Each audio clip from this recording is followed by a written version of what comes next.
Hello dear students, अस्सलाम वालेकुम to all of you. क्या हाल है जी सबके। उम्मीद है कि आप सब लोग खैरियत से होंगे।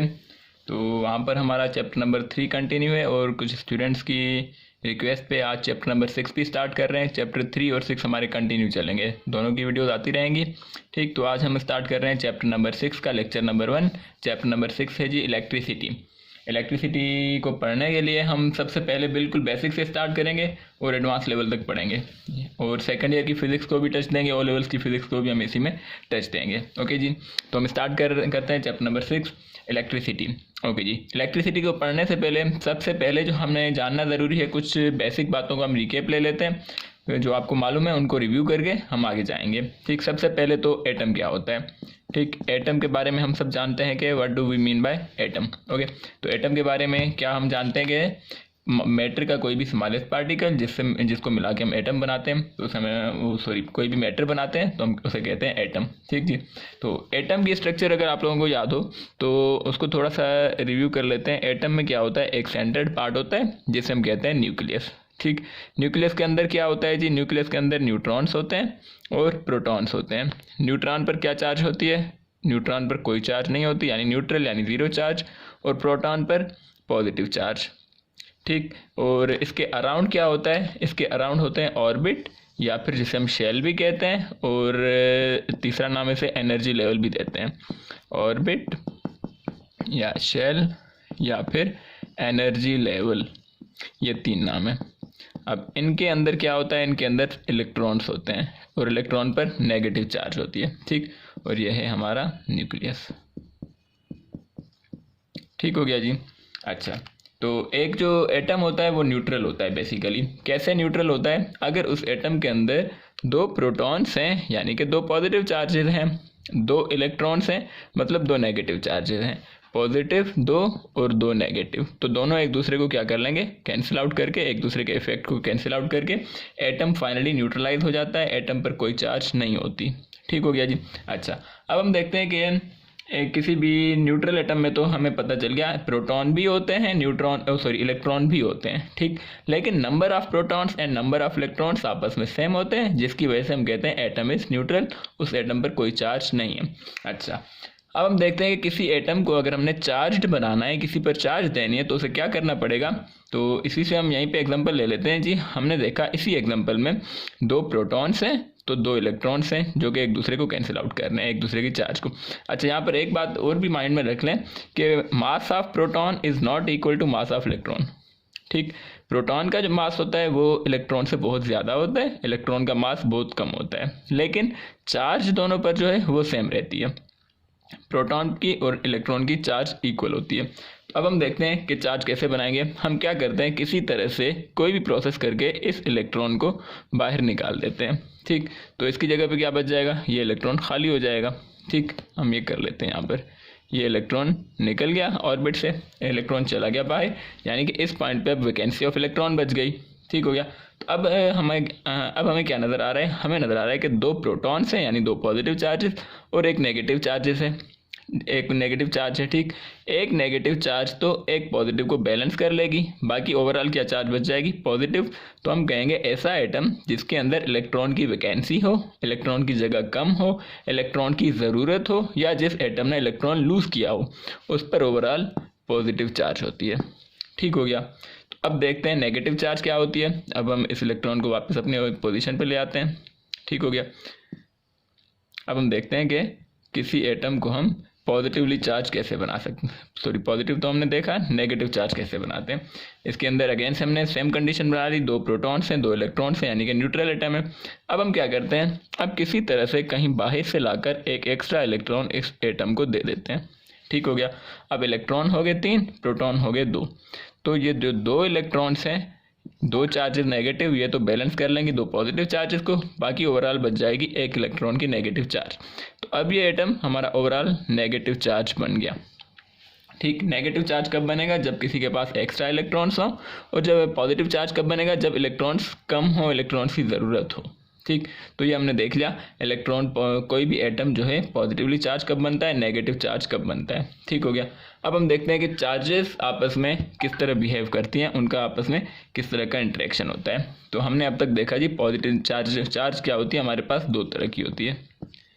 चार्ज हमारे पास दो तरह की होती है, या तो पॉजिटिव होती है या तो नेगेटिव होती है। ठीक, अब हमें यह भी पता है कि यहीं पे हम एग्जांपल ले लेते हैं, बल्कि यहीं पे बना देते हैं।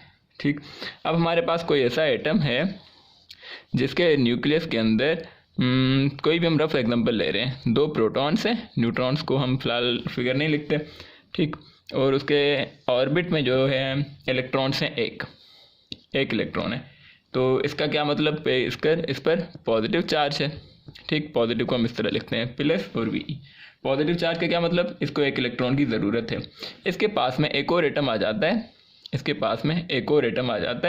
जिसके पास भी क्या है जी, जिसके पास प्रोटॉन 2 है। ठीक हो गया, और इलेक्ट्रॉन्स 3 है। ठीक, इलेक्ट्रॉन 3 है, यानी कि इस पर क्या चार्ज हो जाएगी, दो इलेक्ट्रॉन आपस में दो प्रोटॉन को बैलेंस कर लेंगे, बाकी एक इलेक्ट्रॉन की चार्ज बच जाएगी, मतलब ये नेगेटिव चार्ज है।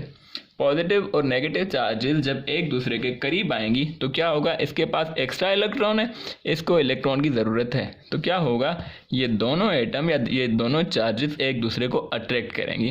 ये एटम चाहेगा कि इसके पास जो एक्स्ट्रा इलेक्ट्रॉन है, सेकंड वन को एक्स्ट्रा इलेक्ट्रॉन मिल जाए इस एटम को, फर्स्ट वाले को। ठीक, यानी कि अट्रैक्शन होगी इन दोनों के दरमियान, किसी तरह से इलेक्ट्रॉन जंप करके इसके अंदर चला जाएगा।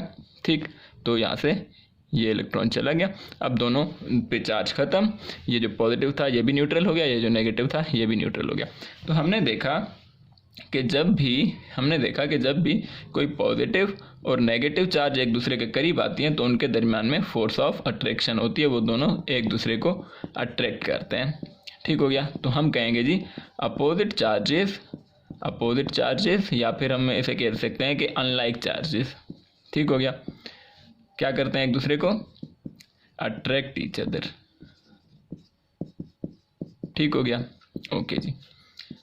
अब हम एक और एग्जांपल बना लेते हैं इसी का। एक और एग्जांपल हम बनाने के लिए इसी एटम को हम पहले रिमूव कर लेते हैं, इन दो एटम्स को। अब हम क्या करते हैं, एक और एग्जांपल बना लेते हैं जी। ये हमारे पास एटम बन गया रफली, ये पॉजिटिव, इसके पास एक इलेक्ट्रॉन, ये दो इलेक्ट्रॉन्स। ठीक हो गया, बल्कि एक और काम कर लेते हैं, इस पर प्रोटॉन है 3। ठीक, यानी कि इसको एक इलेक्ट्रॉन की ज़रूरत है और ये फाइनली पॉजिटिवली चार्ज्ड है। एक और एटम ले लेते हैं, उसके पास भी सेम कंडीशन है, दो प्रोटॉन्स हैं, न्यूट्रॉन भी होंगे लेकिन हम नहीं बना रहे क्योंकि न्यूट्रॉन को फिलहाल हम डिस्कस नहीं कर रहे। ठीक, और उसके ऑर्बिट में भी कितने इलेक्ट्रॉन हैं, 2। ठीक हो गया, यानी इस पर भी 3 पॉजिटिव चार्जेस हैं, इलेक्ट्रॉन्स 2 हैं, यानी नेगेटिव चार्जेस 2 हैं, तो इस पर भी इसे भी एक इलेक्ट्रॉन की ज़रूरत है, यानी ये भी पॉजिटिव चार्ज। जब ये दोनों एक दूसरे को करीब आएंगे, अब ये भाई साहब कहेंगे कि सर मुझे इलेक्ट्रॉन की ज़रूरत है, प्लीज़ काइंडली मुझे एक इलेक्ट्रॉन डोनेट कर दें, लेकिन ये कहेगा भाई मुझे भी खुद को एक इलेक्ट्रॉन की ज़रूरत है, तो मुझे आप डोनेट कर दें। तो एक दूसरे को ये क्या करेंगे, अट्रैक्ट करेंगे? No, never. ये एक दूसरे को रिपेल करेंगे, चल भाई हम खुद मांगने वाले, हमसे क्या मांगने आया। ठीक, तो एक दूसरे को करीब नहीं आने देंगे, एक दूसरे से दूर भागेंगे।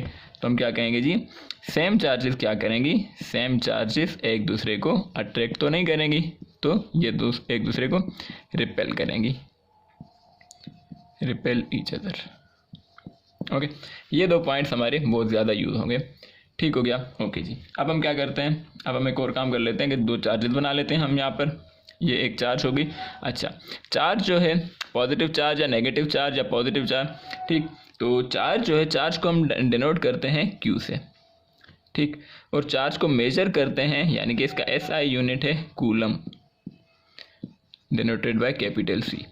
ठीक हो गया, charge is denoted by Q and it's SI unit is coulomb and it's SI unit coulomb is denoted by capital C। कि कितनी चार्ज है इस पर।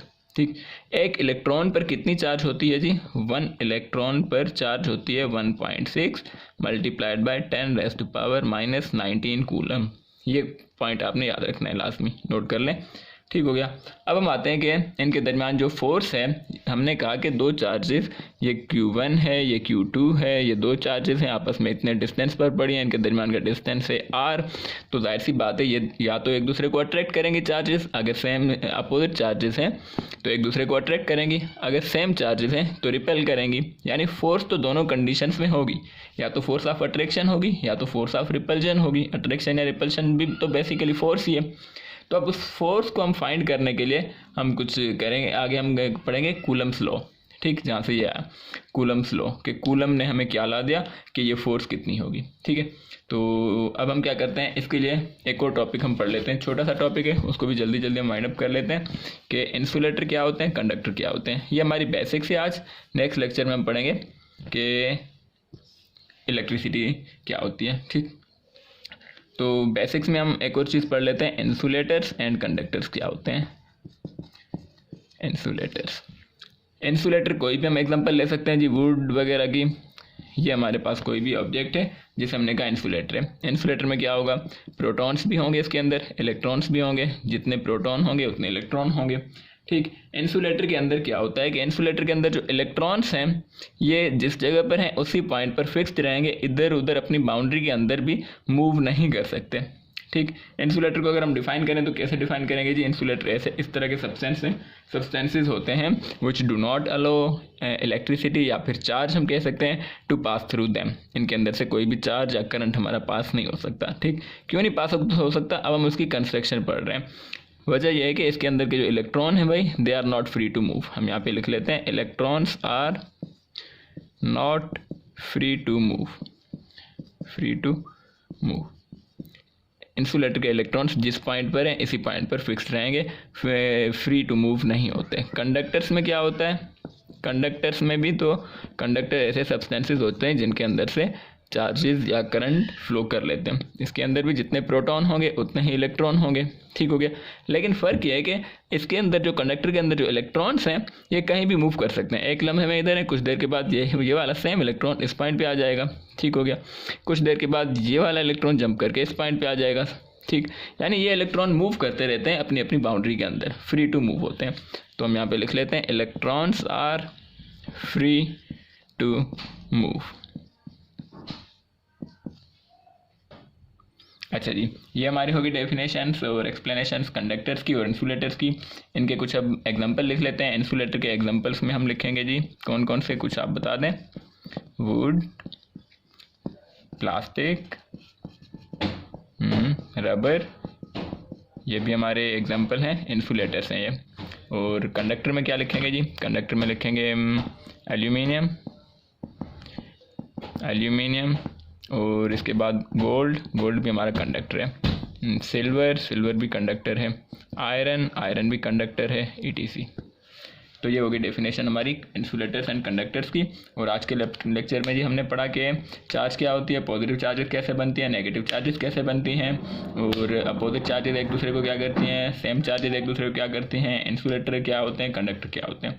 नेक्स्ट चैप्टर में हम पढ़ेंगे कूलम्स लॉ, और उसके बाद हम चार्ज के बारे में कुछ पढ़ेंगे। उसके बाद आएंगे इलेक्ट्रिक फील्ड, इलेक्ट्रोस्टैटिक इंडक्शन वगैरह, और उसके बाद हमारा इलेक्ट्रिसिटी स्टार्ट होगा। थैंक यू सो मच जी, अल्लाह हाफिज़।